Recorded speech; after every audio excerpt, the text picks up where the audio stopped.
like that in a long time. Like, I dream a lot. I am someone who typically dreams like every night. Some people don't. Like, Yeah. Cody never dreams Mhm. unless he's like sick and like feverish. But I had a dream the other night. Y'all just buckle in because this is wild. I needed her to share this with everyone. Okay, so it's no secret that I am not planning on having children in this life. I will be a childless cat lady or childless dog lady till the day I die. But I had this vivid dream that I was pregnant, and I was like, "Oh no, this is not the situation that I asked for here." But you know what? We're in the dream. We're going to see it through. And I ended up giving birth prematurely, and the baby was so tiny. And I'm not talking like preemie tiny. I'm talking like the size of a nickel. It fit into like the palm of my hand, and I was like, "Oh dear, this is going to be a sickly baby. We're going to have to take care of this poor tiny baby." So I found it a little jar. Oh my put it God. in and gave it a little home.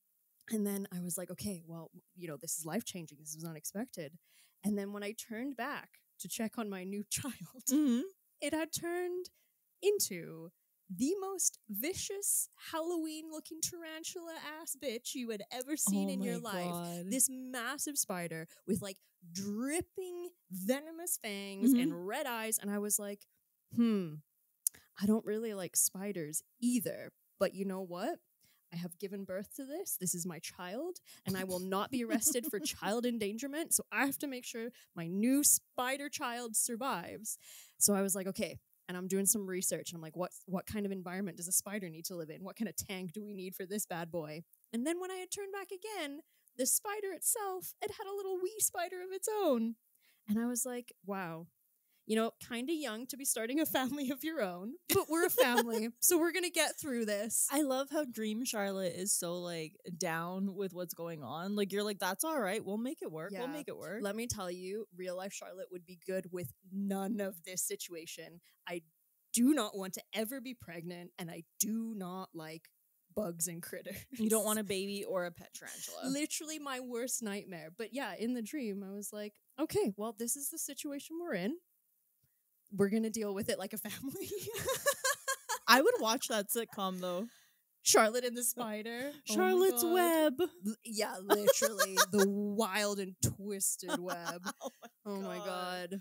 Ooh, okay. You know what? Speaking of, like, if you guys ever have wild and wacky dreams, send them in. I want to hear about them. I love I love dream interpretation. Like, my mom is really good at it. Apparently my grandma did it. So I really like to do it too. I love that. I don't know what the fuck is going on in your head, but like, send us your dreams. I'll do my best. I mean, I often dream about things that I've like thought about or talked about during the day. And in this case, I could track it back to some discussions I had that day. Yeah. So in that sense, it made it made sense. It tracked. Sometimes though, it does not track it. Sometimes you wake up and you're like, am I okay? And then I'm like, no, probably not. I was like, no. We're mentally ill. All right. Oh my God. Anyway, shall we? Yes. Hello, everyone. I'm Charlotte. And I'm Dina. Welcome to the Grim Curriculum episode 120. Yeah. Thanks for listening, you absolute legends. Yeah. Holy jeez. That's amazing. Yeah. We've been playing around with some different formatting. Yes, we have. So we're kind of curious. Let us know your thoughts. We've been doing some episodes that are clearly more scripted. Last week's Wade Wilson episode was not. So we want to know, do you guys have a preference? Do you think it matters based on kind of what the content is? Either way, we want to know what you're thinking, what you like more, what you don't like. We're always open to feedback. Yes, absolutely. I think we could go one way or the other. We could, like you say, maybe more of a scripted episode is appropriate for some topics, but maybe not for others. Let us know your thoughts. Shall we?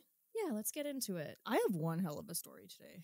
And I'm excited because I'm not very familiar with this one, but it sounds pretty wild. Today we are discussing the secret life of Lori Ruff. So this is an interesting story because it actually starts after she took her own life in 2010.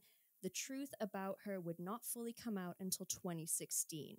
For a while, the mystery of her true identity was all over the internet. So the whole thing I could think of this entire time is you know someone for your entire life. Mm-hmm. You get married to them. Maybe they're your mom. Who knows? Like, who knows who this person is that's connected to you?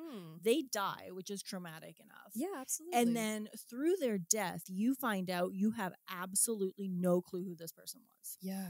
Can you imagine finding out that you're married to like a sleeper agent or something and you Right? never knew? Which is kind of what this story is, but not quite at Honestly, all. it's a really bizarre story. I thought it was really interesting. I wanted to share it because next week we're getting into some very, very grisly territory. So we're going to kind of butter you up before we just ruin your next few weeks. Yeah, absolutely. So Lori and John Blakely, also known as Blake Ruff, met in a Bible study class. So how wholesome, right? That's what I thought. Like you meet someone in Bible study, you don't think it's going to be bad. I would hope not. He was wrong. Oh, you know what? I bet a few of you out there were not expecting us to say he was wrong. Right? And that's kind of what's interesting about this story is statistically, we do tend to kind of go more towards the men in these cases. But old Blake, he was just the guy. He had no clue. Poor Blake. He described Lori when he met her as very secretive, especially regarding her past, which, like, red flag number one. Yeah. Lori had told him that she was from Arizona, that her parents were dead, and that she had had an unhappy childhood with no siblings. She also said her father was a failed stockbroker, so she didn't really like say much about herself. She did mention when he asked, like, hey, do you have any family photos? She was like, no, I destroyed them all because I had a bad life. It was bad memories. He was like, okay, no problem. Apparently, Blake, non-confrontational guy. He was kind of just like, whatever. One thing I thought was really insulting, and I don't know if they meant it this way, is one of his family members was like, he didn't really have an inner monologue or an outer monologue. Oh, poor Blake. They were just like, yeah, he was the strong silent type. Yeah, he was inner and outer. So he wasn't really too concerned at first. His family, though, was like, who this bitch? Exactly. Exactly. So Lori and Blake eloped in January 2004 after Blake's mother said she wanted to put out an announcement in the newspaper saying that they were getting married. So it was almost kind of forced upon them by Mummy Dearest. Yes, because Lori heard this and she was like, no wedding. We are just going to go off and do this. And then suddenly they were married. Red flag number 2. I was going to say, I have a feeling, just based on what we've known so far, Lori was not intending to marry this man given the choice. And I thought it was interesting because for me, I thought when you put out an announcement that you're getting married, you have your picture in the paper and you have your name in the paper. And I think she didn't want people to see her picture in the paper. Interesting. That's just my theory. I don't know. We'll get to it. But basically, they got engaged. And once the mother-in-law wanted to tell everyone about the wedding, she was like, nope, we're going to elope. That's all good. The only person who was there at the wedding was the officiating preacher. Which I'm assuming was not like a family member or a friend, just the guy doing it. Gotcha. Yeah, exactly. After they got married, they moved to Leonard, Texas. Okay. And immediately decided they wanted to try to have a child. Okay. They had some difficulties. She had some miscarriages, sadly. And eventually, though, she did give birth to a baby via in vitro in 2008. Okay. So she has this baby. And she is so protective of her. She won't let anyone hold her. She won't let anyone really have much to do with the baby at all. And I can definitely see that. Yeah. Like, they had trouble conceiving. She's had miscarriages. Like, of course, you're going to be so protective. Yeah, absolutely. I mean, this baby is, it's a miracle. Yeah, for all things rainbow considered. baby. Exactly. So she does start to obsess over Blake's family. She wants their family history. She wants all the recipes. She wants basically everything. All at the same time, she is not sharing anything about herself. She's very focused on the Ruff family. Okay. Eventually, she decides she doesn't want the in-laws to have anything to do with the kid. She's sending some very mixed signals here. She really is. And I mean, that's kind of the thing about Lori that we're going to learn throughout the course of the episode is nothing about this lady made sense. Gotcha. So they start to have some issues in the marriage. They start fighting. The kind of drama between the family and between Lori. Obviously, Blake doesn't like that, so it causes tension in the marriage. They start going through marriage therapy sessions. Eventually, it gets so bad that he moves back in with his parents and leaves her in Leonard with the child. Oh, wow. Okay. So at that point, during the separation, she starts to behave very erratically. Neighbors that saw Lori and the daughter reported that she was looking like she wasn't really eating, neither was the daughter. Oh, no, that's not good. They started looking a little disheveled. And at one point, she starts sending harassing emails to the Ruff family. Oh, no. There is another instance where there's a custody exchange, and she creates a huge scene and steals their house keys. Oh, dear.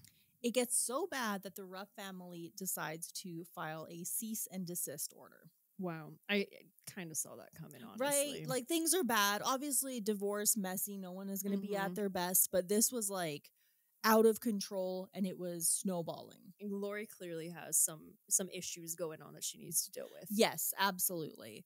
So, on Christmas Eve of 2010... the body of Lori, who was 42 years old, is found in a car parked outside of the Ruff family home. Woof. So, Christmas Eve. You know, I even made a note in here. I was like, we have talked about it so many times. Bad things happen on Christmas. I think, and I don't know if it's, bad things happen 24/7, 365, but because Christmas has such a lot of meaning to so many people globally, you really remember things when they happen around Christmas. If it's December 17th, no one's really going to be like, oh my God, it happened on December 17th. Yeah. But on Christmas, they're like, ooh. Yeah. So sadly, she took her own life. There was a self-inflicted gunshot wound. Okay. Very, very sad. In the car, there are 2 suicide notes. One is an 11-page letter addressed to, and I quote, my wonderful husband. And another is a letter addressed to her daughter to be opened on her 18th birthday. Okay. The Ruff family opens and reads the letter, but it made no sense and shared absolutely no details about her past or really anything. 11 pages of not making sense. That's a lot of words. It was called Ramblings from a Clearly Disturbed Person. Did they also open the daughter's letter as well, or did they actually keep that closed? Because I feel like in a case like this, you would crack that bad boy open ahead of time. A detective would later open that second letter. Gotcha. The authorities were called, obviously, and they thought that Lori may have shown up at the house with the intention to harm the family. Oh, and then changed her mind and just harmed herself. Gotcha. So Blake is devastated at this point. Yes, of course, yeah. They had their troubles, but this is the mother of his child. She just took her life in a very, I don't want to say public way, but in a way that she made sure everyone in the family would see it. Totally. And in a way that, if she, she did what she did in a vehicle outside of the family home, you're either going to walk out on Christmas Eve or Christmas Day and see her there. Yep. That's traumatic for everybody involved. Absolutely. So in the days following her death, he gets the task of sorting through all of her possessions. Among the possessions, he finds this lockbox. Okay. He had seen the lockbox before, and she told him very strictly, like, you don't touch this, you don't go into it, you leave this alone, which... red flag number 3 of... Exactly. Many. I think about there's serial killers where, like, the wife wasn't allowed in the garage, or John Wayne Gacy. Or even Dennis Rader as well. Yes, exactly. If your spouse... boyfriend, girlfriend, whatever, is like, I have this thing and you absolutely are not allowed to go in there, take a peek. It could be nothing. I think when it comes to relationships, you're allowed to have things that maybe you don't share with everybody. But if you're living in the same house and you have kids together, there can't be secrets like this. And also, when someone it's like saying, don't think about elephants. All you can think about is elephants. If you were like, yeah, don't touch, don't look at, do not perceive this lockbox, I'm going to x-ray that bad boy. That's just it. And it's really that reverse psychology where if I was told like, hey, I have this lockbox, you are not allowed to see it. You are not allowed to touch it. You're not allowed to go anywhere near it. You bet your ass I am investigating the second that I'm able to. Mm-hmm. So obviously he opens the lockbox. Of course. He finds exactly why she didn't want him to go in there. There are a ton of IDs that belong to several different people, as well as a birth certificate, and not with her name on it. Oh boy. That was when he saw his wife, the woman he had loved, the woman that he had a child with, was not who she said she was whatsoever. Oh my God, I really wasn't far off with the sleeper agent Seriously. thing, man. Holy cow. So authorities at that point, they look at both of the letters. They realized very quickly there's nothing here that's usable. There's no clues. The letters were just, I couldn't find them, but they were, again, they just said that they were ramblings. They made really no sense. So she was then registered as Jane Doe in the government's database of missing and unidentified women. That's crazy to have had an entire identity. Well, I guess several identities. And authorities have looked through them and they're like, well, all this information and we still do not have any answers. To the point where she's a Jane Doe. Well, they're like Lori Ruff. Clearly, there's a point where she doesn't exist. And all of a sudden, she just pops up. So it doesn't make any sense. So they're wondering, who is this woman? Was she someone that was missing? Is she, you know, you hear these cases of people that were like kidnapped as kids. Yeah. And maybe don't realize that mom and dad are not mom and dad or what have you. Exactly. So this whole thing starts a whole process.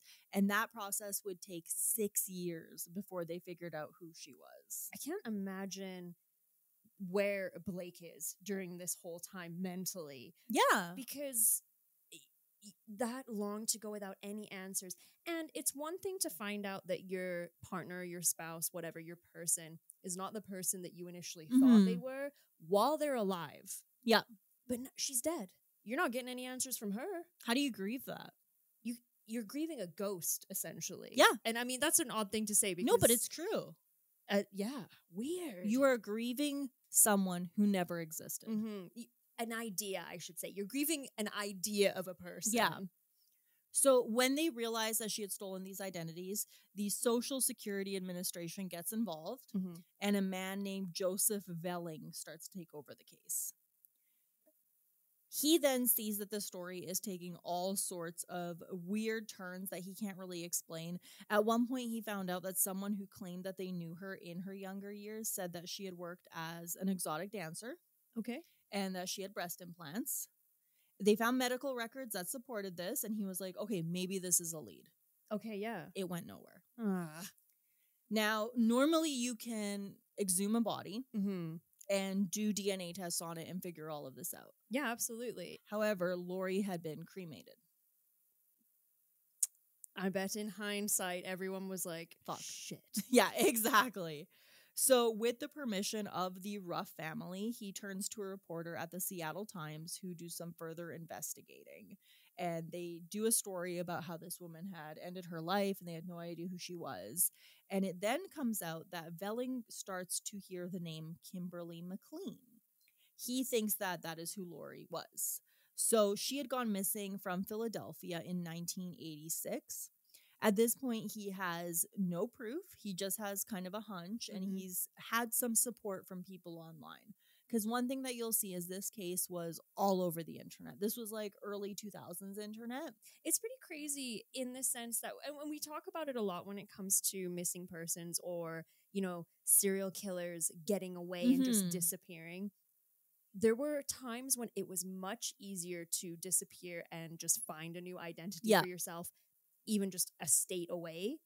But this is a modern-ish story. Like, she passed away in 2010. I thought about John List a lot. Yes. Because he was able to do that. Because it was back in the day, he burnt all of the pictures.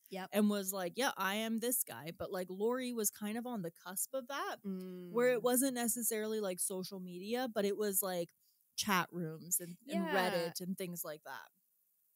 So he shows a picture of Lori to someone from the McLean family who says, "Oh my God, that is Kimberly." He then confirms the identity when he makes the connection to Kimberly's mother, Deanne. And she takes a DNA test, which proves that Deanne is Lori's mother and that Kimberly had gone missing 30 years prior. Wow. So that identification, it doesn't really give any answers. Right, because now it's like, okay, so we know who you really are, but why? Exactly. So there is no insight, no kind of idea of what the motivation was or anything like that. They find a guy named Tom Cassidy, and he indicates that Kimberly lived a normal childhood. But we'll kind of get to that in a little bit, because during all of this, the online community goes nuts. Yeah, I bet. So at one point, and before I get further, one thing that was fascinating is you can still find like 9-10-year-old Reddit threads that are still talking about well, it. It's, or you can see them when they were talking about it at the time. You can see them trying to figure it out, like, this is an unsolved case. Who is this? And it's fascinating to kind of look back and see all the theories, because the theories were that either she had been a victim of sex trafficking, which is very valid. Yeah. There are some that say she was a member of a militia group.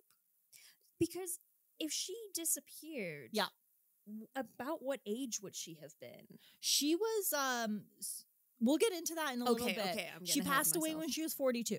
Okay, got it. So we'll get into that, because that's kind of where it gets really interesting. Yeah, because it's one thing to be, say, kidnapped or trafficked as a child. Yes. When you don't have your wits about you, it's clearly not your choice to leave your family. Yeah.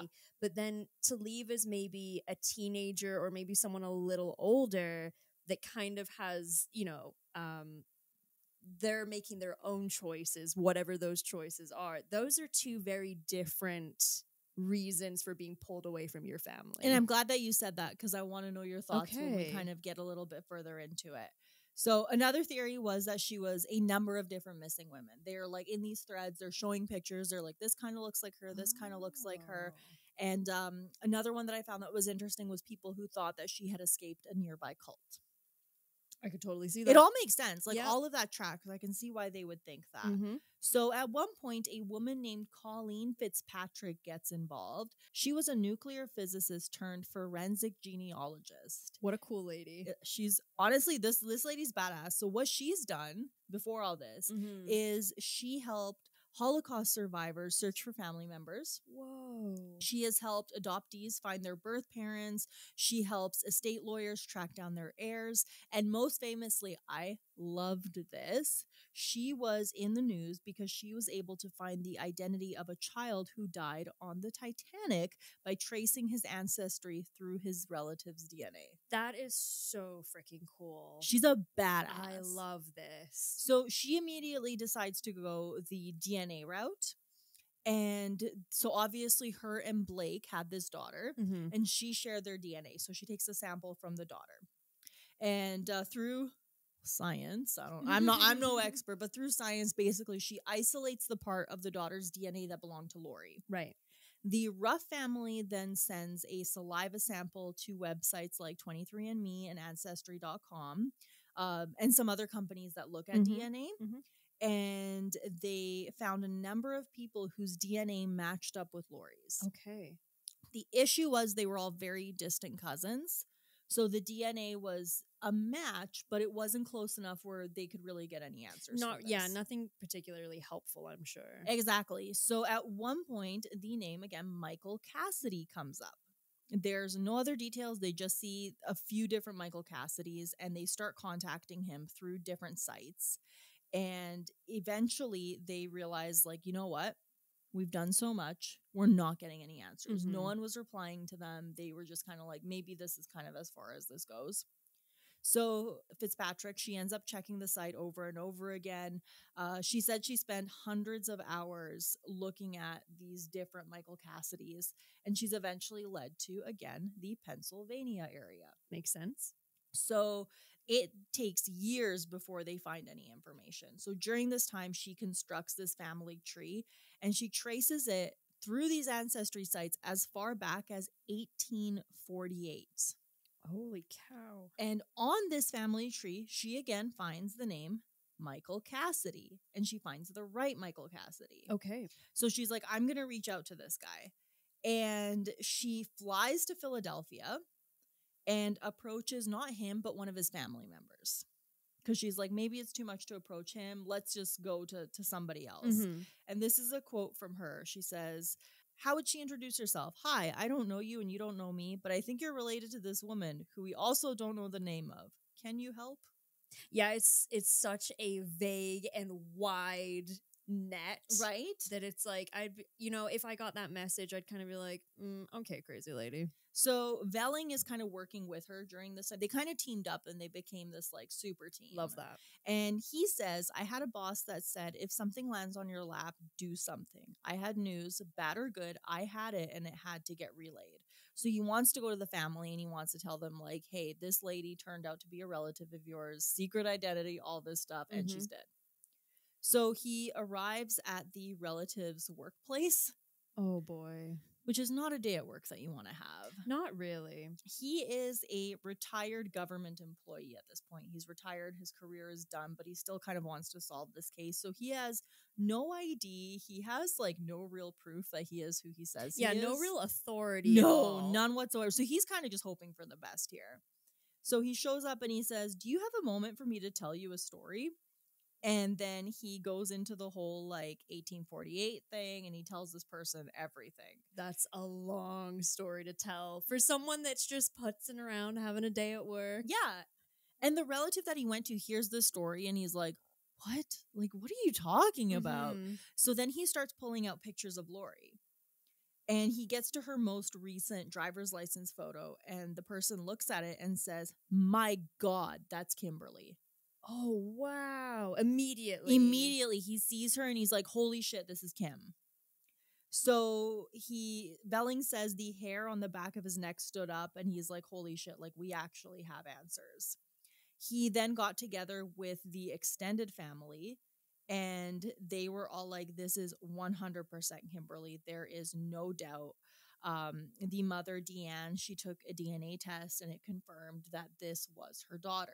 Oh man, I'm like, tell me why. It's crazy, right? Like, so what ends up happening is now that they know, like, okay, Lori was Kimberly. Yep. Who the fuck was Kimberly? Exactly. I'm like, okay, right. So we solved one part of it. Yeah. They got answers, but with those answers, they only had more questions. So here's what they found out about Kimberly. She had grown up in the Philadelphia suburbs along with a sister. Deanne was a stay-at-home mom, and her father was a carpenter and volunteer firefighter. So we don't know where the whole like stockbroker story came from. She kind of just said that. Yeah, and also she did say like, "Oh no, I'm an only child. Like, no, I have no siblings or anything." Yeah. Okay, so it was literally all a lie. Completely wrong. So Michael Cassidy, who turned out to be her uncle. Oh, okay. He said, like, she was happy. She had a really good life. They would go on rides on the fire trucks. Her dad built her a playhouse, like, with his own hands. They had family vacations, family dinners. Things start to unravel when her parents divorce.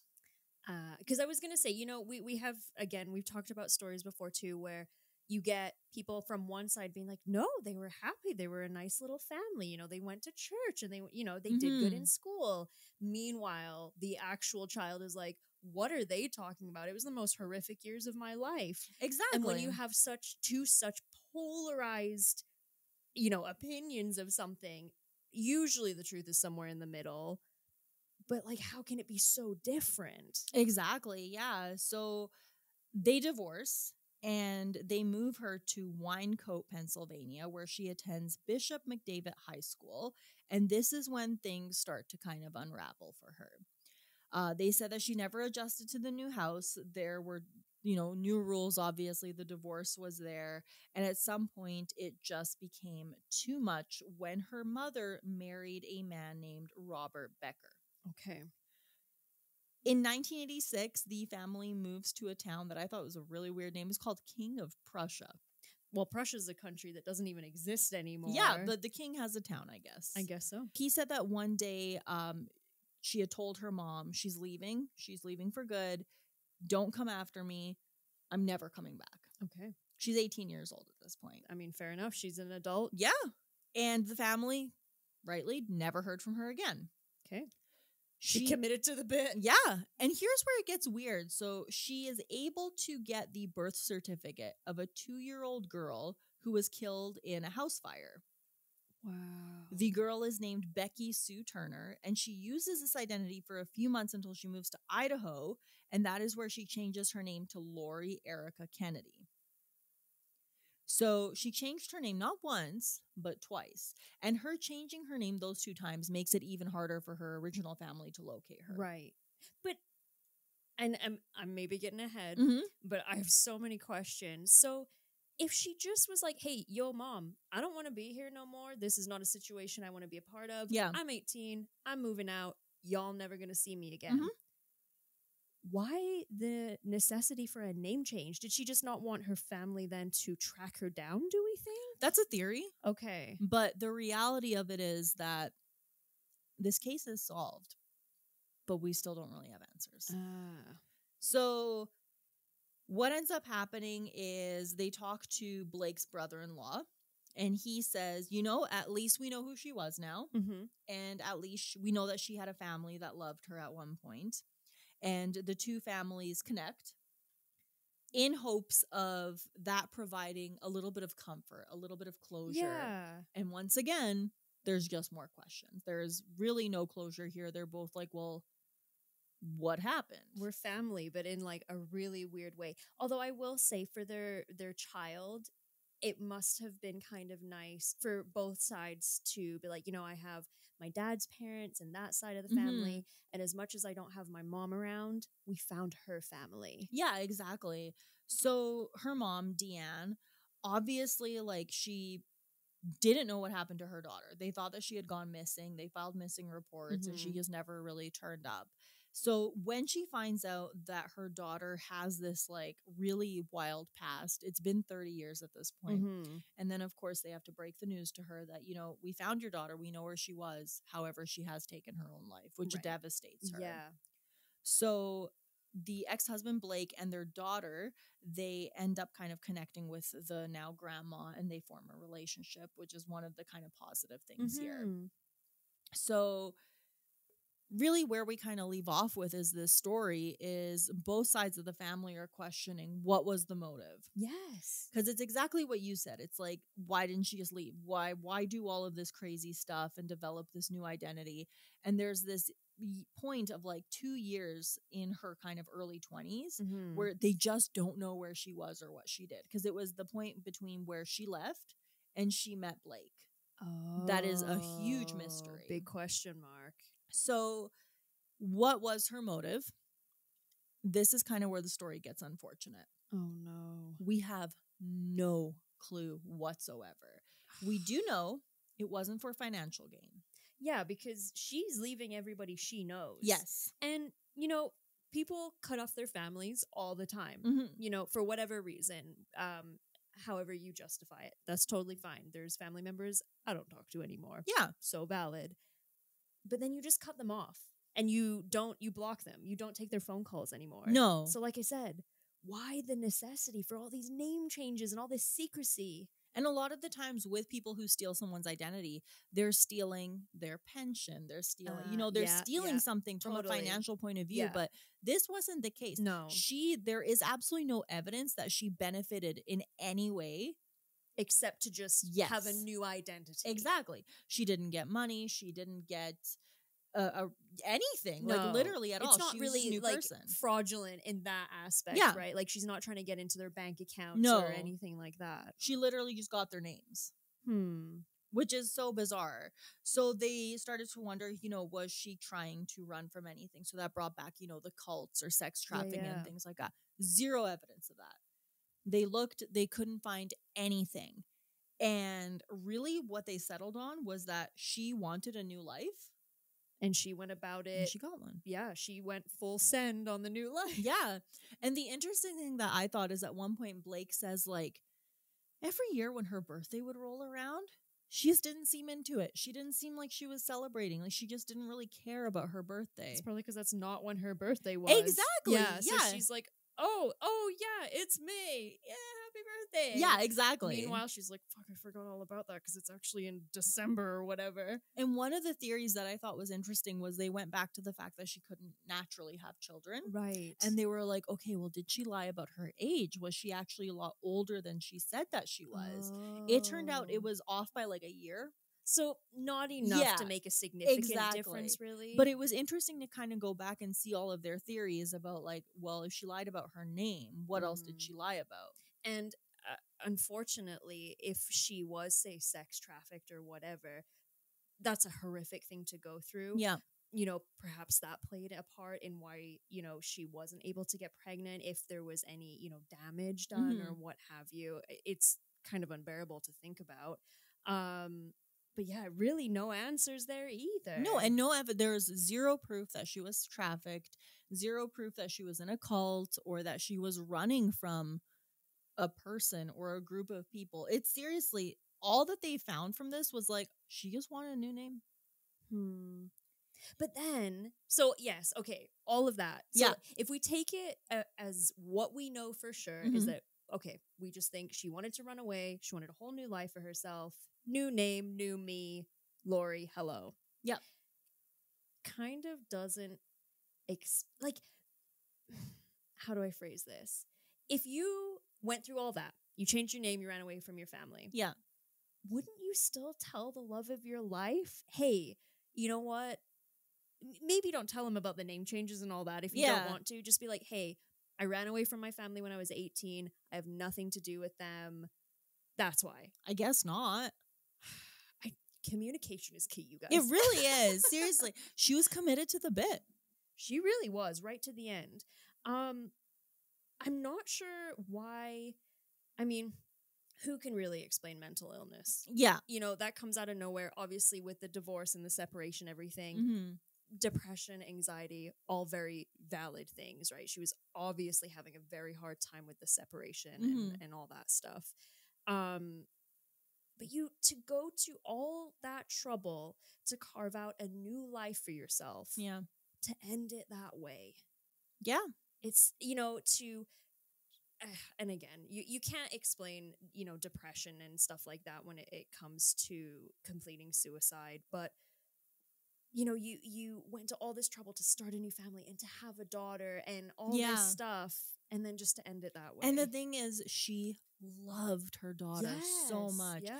And it's interesting that you say that because you're absolutely right. Because it's like, well, if she did all of this, what kind of caused that escalating behavior? Was it the divorce?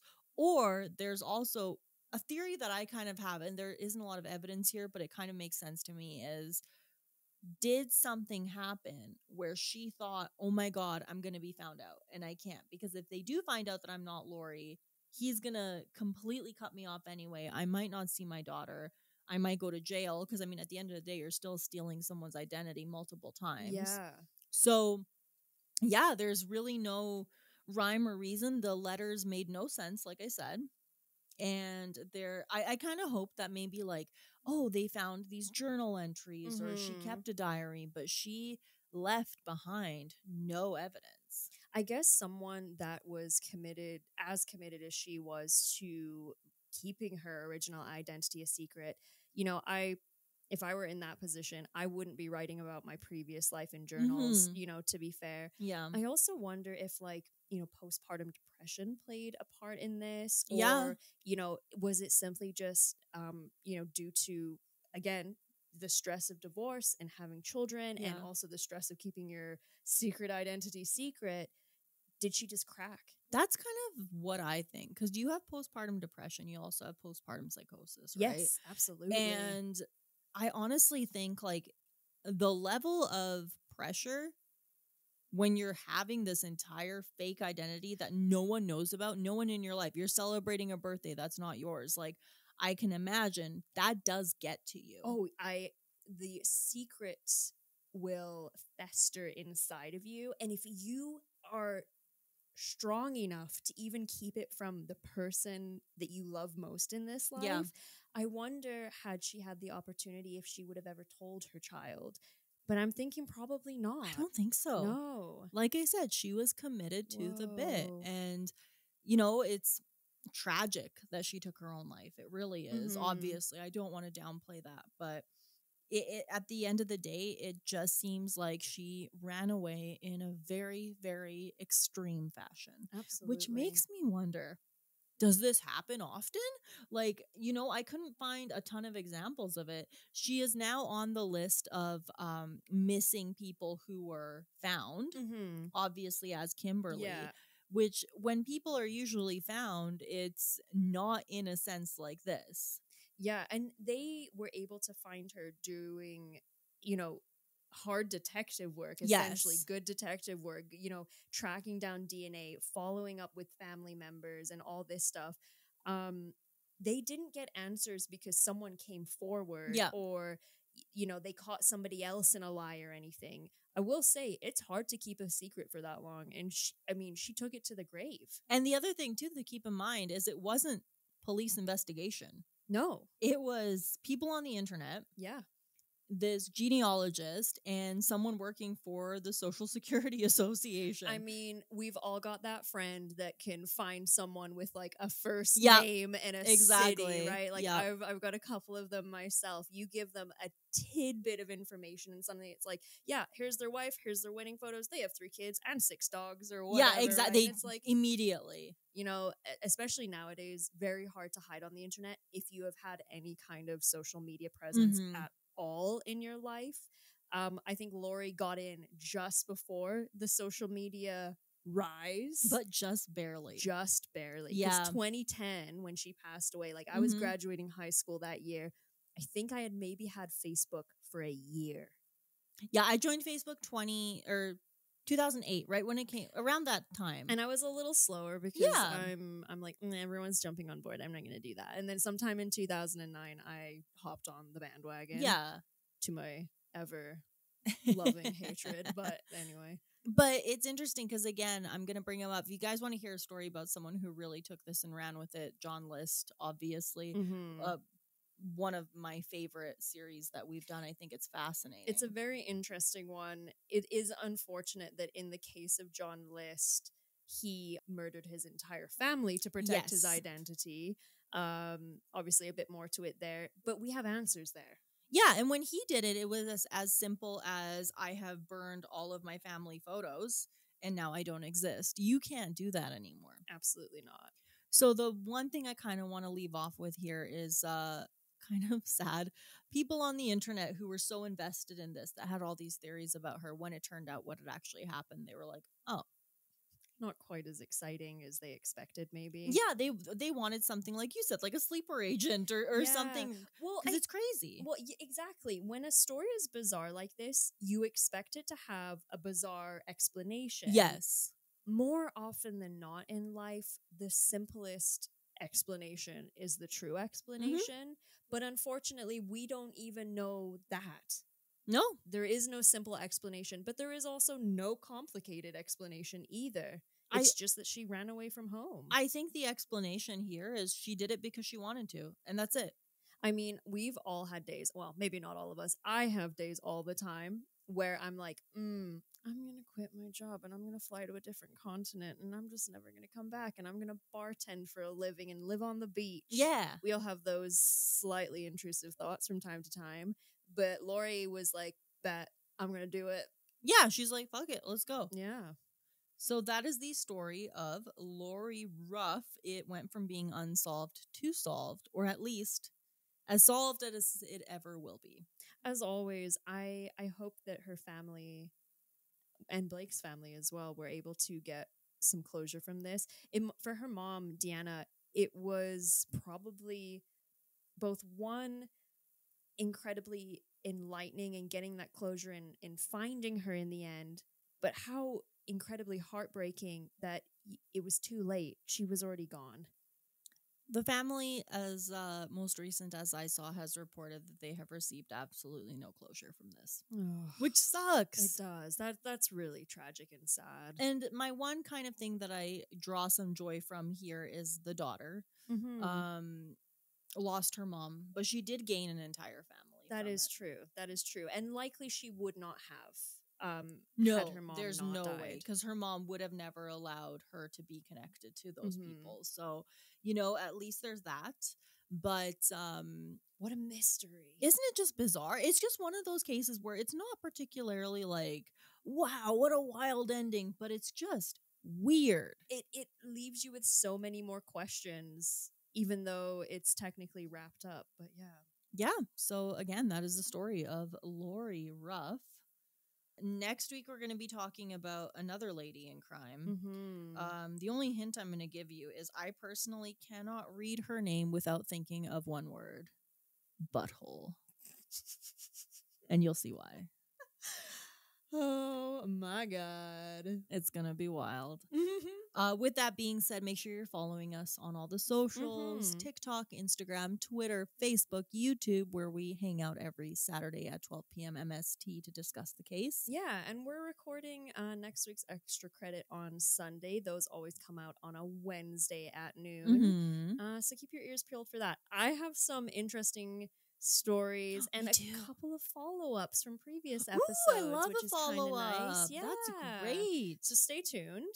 Extra Credit's fun. It is our kind of more current events show, and I'd say it's pretty different to this. So check it out. We talk about current events. We kind of talk about whatever we want to. Sometimes I'll throw like a quick history story. Yeah, the strange and unusual deaths I always love to hear about. Absolutely. Yeah. We end every episode with a weird death, and the list of those is ongoing. With that being said, don't forget to follow us on Patreon. There is a free tier, and you get early episode reveals. Not only that, this month we are donating all of the Patreon proceeds to the Kristen French Child Advocacy Center Niagara. It's a really great cause. Make sure you check that out on Patreon as well. You have video versions of the episodes. I'm waving. Hello.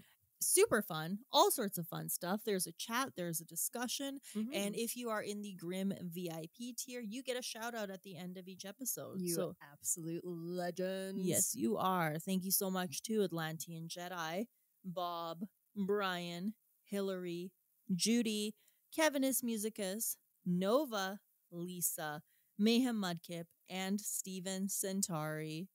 Y'all rock. Thank you so much. We appreciate the absolute heck out of you guys. You got anything else, Charlotte? No, I don't think so. Alrighty, well, thank you all so much for listening. This has been the Grim Curriculum. Oh, I was like, well, that was too fast. I'm sorry. That wasn't the right cadence. I wasn't ready. I was going to say extra credit. All right. Thank you all so much for listening. This has been the Grim Curriculum. So this is less of a fun fact, but it matches the theme of our podcast. Okay. So you know the Queen's Guards outside Buckingham Palace that sit on the horses? Yeah. So Obelisk was a Queen's Guard horse, and he used to lure pigeons to him by dropping his oats from his mouth, and then when they landed to eat, he would stomp them to death, and he had to be sent for psychological training. Oh my God. A horse. That's a serial killer horse. Obelisk the horse will stomp your birds to death. Fuck. Bye. Bye.